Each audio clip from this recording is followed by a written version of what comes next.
El siguiente episodio se grabó vía remota por la cuarentena establecida por el COVID-19. Por favor, quédate en casa. Este programa es producido por la Maestría en Finanzas y Derecho Corporativo y los programas en Derecho Corporativo de ESAN. LegalCast.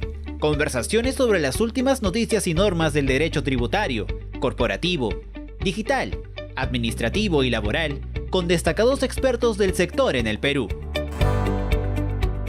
Buen día a todos, soy Ivana Loncharich, soy profesora de la Maestría en Finanzas y Derecho Corporativo y hoy día vamos a tener un Legal Cast en Derecho Corporativo donde hemos invitado al especialista Diego Pesquiera, quien tiene más de 20 años de experiencia en temas de mercado de capitales y operaciones de financiamiento. Él actualmente es profesor de la Universidad de San en la maestría en Finanzas y Derecho Corporativo. Actualmente trabaja en el Estudio Grau, tiene más de 20 años de experiencia. Como todos sabemos, estamos pasando por unos momentos difíciles y las empresas necesitan liquidez. Entonces, vamos a ponernos en el rol de empresario y le vamos a hacer algunas consultas a Diego como experto en el tema para que nos cuente un poco qué alternativas tenemos, ¿no? Entonces, lo primero que te preguntaría, Diego, es el Estado, ¿qué alternativas de financiamiento ofrece a las empresas para salir de esta crisis? Hola Ivana, muchas gracias por la invitación. Antes que nada, como profesor y como profesional, me encanta participar, así que con todo gusto. Sí, mira, efectivamente, dado la situación de pandemia, ¿no es cierto?, tan generalizado que existe, las empresas están sufriendo de manera, pues, importante, ¿verdad? Empresas de todo tipo, grandes, medianas y las pequeñas, ¿no? Sobre todo las pequeñas, seguramente tendrán menos espaldas para hacer frente a una pandemia tan larga, ¿no? En proveedores y demás. Así que el gobierno está muy enfocado desde el inicio de la pandemia, ¿no? Desde marzo aproximadamente, en colocar en el mercado programas que hagan frente en alguna medida, ¿no es cierto? No necesariamente va a ser lo único, pero en alguna medida hagan frente a la falta de liquidez de las compañías. Hoy por hoy, como las compañías o las empresas en general están paradas, o casi en su gran mayoría paradas, no están moviendo la maquinaria, ¿no es cierto? Y por lo tanto sus ingresos se han visto pues mermados, como es absolutamente obvio. Entonces, frente al riesgo de caer en insolvencia generalizado, el sistema, el gobierno central en general, ha dado, yo diría, un par de programas muy relevantes, ¿no? Para tratar de que la continuidad en el pago de las obligaciones de corto plazo de las compañías se mantenga, ¿no? Y no ocurra lo que se conoce como la interrupción de la cadena de pagos. Ese es un poquito el objetivo central de todas estas medidas, ¿no? Tratar de salvar, de tratar de continuar y tratar de navegar en estas aguas turbulentas de la pandemia, ¿ya? Entonces, hay dos programas específicamente. Uno de ellos, a mi modo de ver, sin precedentes en el Perú, que es el programa Reactiva Perú, que está hoy por hoy fondeado con, y la cifra es real, 60.000 millones de soles. 60.000 millones de soles es aproximadamente 17.000 millones de dólares. Es muchísima, una cifra tremendamente alta, sin precedentes, como dije, y hoy por hoy casi la mitad de ese programa, ya casi los 30.000 primeros, ya se han colocado de alguna manera al sistema financiero para que estos a su vez sean trasladados a los clientes, ¿no? Que han sido elegidos por el sistema financiero, miles de clientes, ¿no? Este es un esfuerzo, como dije, sin precedentes, no solamente por el monto involucrado total, y gracias a Dios el Perú ha estado en una situación macroeconómica, digamos, muy buena como para lanzar al mercado programas de esta envergadura, ¿no? Imagínense si nos hubiese tocado una pandemia en los años 80 o 90, en donde recién estábamos saliendo a flote como economía, posiblemente no hubiésemos podido tener mucho dinero para poder hacerlo. Hoy por hoy, gracias a Dios, lo tenemos y nos podemos dar este lujo, entre comillas, de salvar a nuestras compañías, o por lo menos proveerle financiamiento a nuestras compañías. Así que el Reactiva está funcionando. Yo creo que esta segunda etapa que va a tener Reactiva a partir de ya muy pronto, esta semana, yo diría, con los segundos 30.000 millones que se han dado, todavía no han estado en operación ese segundo tramo. Se necesita todavía un reglamento específico para eso. El primer tramo, como dije, ya se ha casi colocado, o dispuesto por lo menos, le va a dar un ánimo y una inyección de liquidez a las compañías, ¿ok? Pero a mi modo de ver, se deben hacer ajustes sustanciales en este segundo tramo para que, como se dice, el flujo digamos, chorree, ¿no? De alguna manera, vaya hacia un poquito más abajo, ¿no? De la pirámide. Ahora, Diego, antes de entrar a eso que nos vas a comentar, se ha escuchado hablar de Reactiva y tú nos has explicado muy bien este tema, pero también hay otro programa del gobierno que ha creado que es el FAE y nos gustaría que nos expliques brevemente en qué consiste. O sea, uno es el Reactiva Perú, que como tú bien dices, está funcionando y ya se ha colocado casi la mitad de los fondos. Y el segundo gran programa es el FAE. Explícanos un poco en qué consiste y luego también coméntanos, porque he escuchado a empresarios decir que estos programas del gobierno han beneficiado a medianas y a grandes empresas, ¿no? Pero ¿qué está pasando con las pequeñas empresas? ¿Qué otras alternativas hay para estas empresas? Efectivamente, existe otro programa en el sistema que se llama el FAE-MIPE. El FAE es el Fondo de Apoyo Empresarial a la MIPE, ¿no es cierto? Y que también es administrado, al igual que el programa Reactiva, por COFIDE, digamos, ¿no? Es el dueño del producto en ambos programas del Estado, ¿no? Pero la gran diferencia aquí en este FAE que está mucho más enfocado y el objeto del programa es la MIPE, ¿no es cierto? Específicamente, ¿no? Y además que se trata de créditos que han sido concedidos por el sistema financiero en su conjunto y también por las cooperativas, ¿no? De ahorro y crédito, que no captan ahorro del público, eso es lo que dice la norma.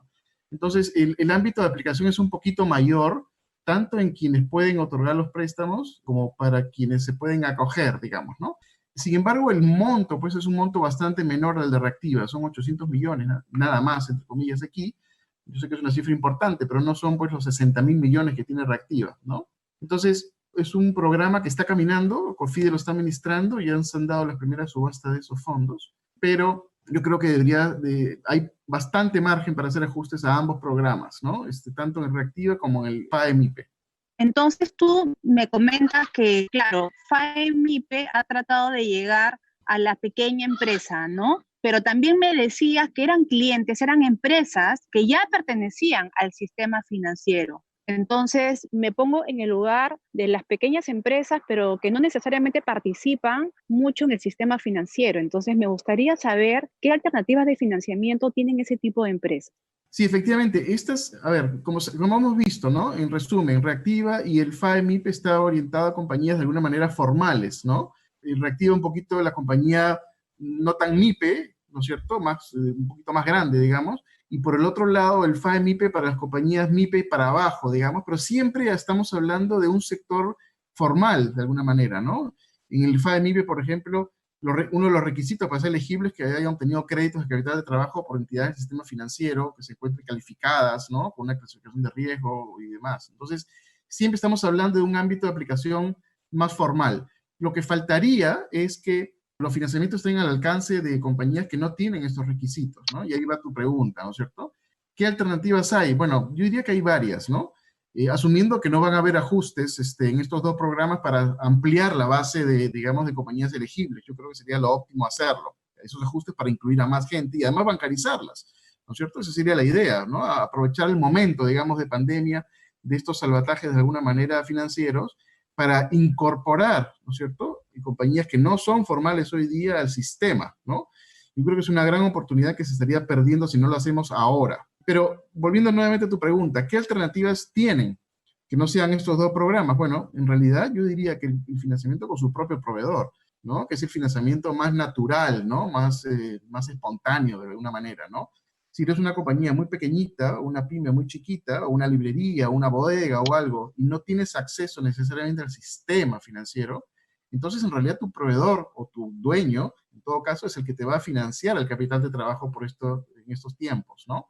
Entonces, la relación con tu proveedor va a ser vital, ¿no? Que él te dé crédito de alguna manera, ¿no? Que él te dé los insumos, los bienes que normalmente le compras a crédito a 60 días, 90 días, a 120 días, ¿no? Por supuesto, el proveedor va a tener que confiar en ti, en tu negocio, y y comprometerse contigo. Se va a convertir casi en un socio, ¿no? Tuyo. Yo creo que esa dinámica, que seguramente se está dando mucho en la realidad, es lo que va a sacar adelante las empresas pequeñitas de esta crisis, ¿no? Para que no lleguen a un nivel de insolvencia y que desaparezcan del mapa, como se dice, ¿no? Entonces, el crédito con el proveedor, a mi modo de ver, es el crédito hoy día más preciado, ¿no? Es el crédito que hoy la persona que ha confiado en ti y te ha dado productos, pues te los vuelva a dar ¿no es cierto? Y te dé un crédito mayor, un plazo mayor para que le pagues, ¿no? Asumiendo de que vas a salir adelante, ¿ok? Y por otro lado, también existe la posibilidad de que estas pequeñas empresas en general puedan, entre comillas, digamos, financiarse con programas que el gobierno esté dando por el lado de SUNAT, por ejemplo, ¿no? O el pago, o la prórroga de los pagos de los impuestos.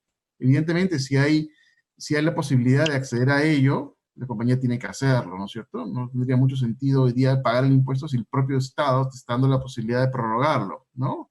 Así que esas son herramientas, yo diría, básicas, naturales, que se podrían explotar más. Perfecto. ¿Y cómo sería una vez que esto se normalice? ¿Cómo visualizas tú que esto empiece a reactivarse? O sea, ¿cuáles serían los mecanismos de financiamiento que estarían tomando las empresas? ¿Cuáles serían los pasos una vez que todo esto se normalice? ¿En qué orden podrías visualizar esto? Esa es una pregunta interesante, Ivana, porque efectivamente, como este es un reacomodo generalizado, entonces hablando de cualquier compañía, no importa el tamaño, ¿no es cierto? Es la misma situación, yo diría, para todos. Tienes el stock de deudas o de financiamientos antes de la pandemia y el stock de deudas post pandemia, ¿no? O durante pandemia. Entonces, en realidad, cuando tú ya estés reactivado de alguna manera y más has llegado a una meseta de estabilidad, ¿no? Entonces vas a tener que nuevamente sentarte con esos acreedores y ver cómo vas a reprogramar de alguna manera, ¿no? Yo creo que se va a abrir una ventana de negociación muy importante en ese momento. No sabemos cuándo, octubre, diciembre, marzo, el próximo año, no sabemos cuándo se va a dar, pero se va a dar definitivamente. Vas a tener que reformular o reprogramar aquello que venía de antes, seguramente ya lo has hecho el día de hoy, y vas a tener que ver cómo empiezas a repagar aquello que te hayan dado durante la etapa de pandemia, ¿no? Claramente los acreedores financieros no les gusta estar subordinados unos a otros. Vas a tener que negociar con ellos, digamos, por igual durante esa etapa para que todos vean que sus créditos se pagan al mismo tiempo, ¿no? Eso es importante, ¿no? Y lo otro relevante es que los socios durante todos estos periodos, los accionistas, digamos, de compañías, ¿no? Los fundadores de compañías, en fin, van a tener que esperar un poco el pago de sus utilidades, seguramente, ¿no? Porque acá lo principal es sacar a flote la compañía, el negocio, y no necesariamente pues recuperar aquello que hayan invertido, ¿no? Más bien, este es un periodo en el cual ellos tienen que invertir más, justamente para evitar que sus compañías pues caigan en insolvencia. Esa no sería la idea, ¿no? Los socios están detrás de sus compañías para gestionarlas y para proveerles de capital necesario. Si no lo pueden hacer, un tercero lo va a tener que hacer o va a tener que salir del mercado, lamentablemente, ¿no? Excelente, Diego. Nos has explicado claramente cuáles son las alternativas que está ofreciendo el gobierno. Y claro, como tú dices, ahí va a tener que haber un tema de negociación, confianza, que es importante, que yo me imagino que lo han estado construyendo durante todos estos años. Y por eso también es importante las prácticas del gobierno corporativo de estas empresas, que es un tema que me apasiona. Y luego el tema del reacomodo, ¿no? Que las empresas tienen que pensar qué es lo que van a hacer luego que esto se normalice, ¿no? Porque van a tener pues que cumplir todas sus obligaciones que han contraído durante esta etapa, ¿no? ¿Algo más que nos quieras decir, Diego, como reflexión final? Sí, como reflexión. Gracias, Ivana, la verdad, por esta conversación. Sí, yo quería agregar algo que ya comenté, ¿no? Que esta es una magnífica oportunidad para el gobierno, ya que está dando tanta facilidad y tanto dinero al sistema, en buena hora, para poder formalizar a mucha gente. Es el momento de ser creativos en la fórmula y poder